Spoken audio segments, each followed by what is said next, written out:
Good morning, candidates. My name is Dave Antonio. I am your assessor for Food and Beverage NCT.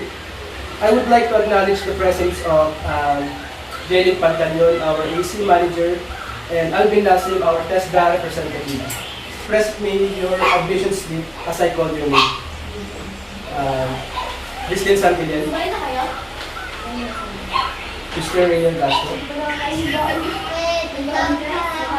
attendance sheet.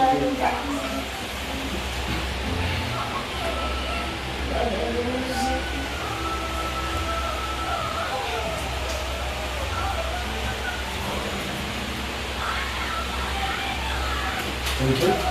Thank you. I have here with me your accomplished self-assessment guide. This is an indication that you can perform all the units of competency enumerated in this qualification. Today, I am going to administer competency assessment for room service for food and beverage services. Let us start. As I call your name, I will expect you to perform room service according to the standards. Okay, let us start. May I call this Christine Santillan? Are you ready to perform?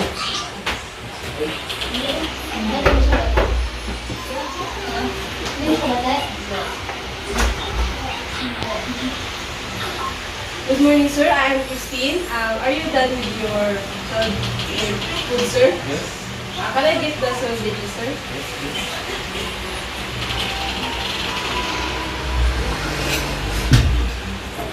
Is there anything else I can assist you today, sir?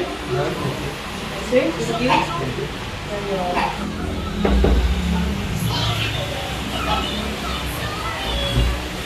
good morning. Are you done with your food?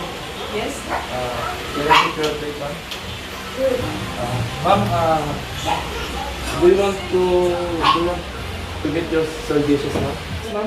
No. Is there anything else, ma'am? No, thank you. Thank you. No. Bakit mahalaga na sundin natin ang proper hygiene sa ating trabaho? For me po, sir, is kailangan ko natin yung proper hygiene para po hindi mo makontaminate yung mga foods natin. And kailangan ko na malinis po lahat para naman po yung listing natin is yung expectation po nila is mahalang po natin, sir. Thank you. Mr. Castro, bakit mahalaga na sundin natin ang proper hygiene sa trabaho? Para maiwasan yung cross-contamination at para iwasan pagkain sa itulog sa pagkain. Okay, thank you.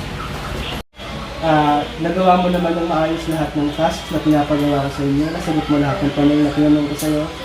I'm happy to announce na you passed the assessment.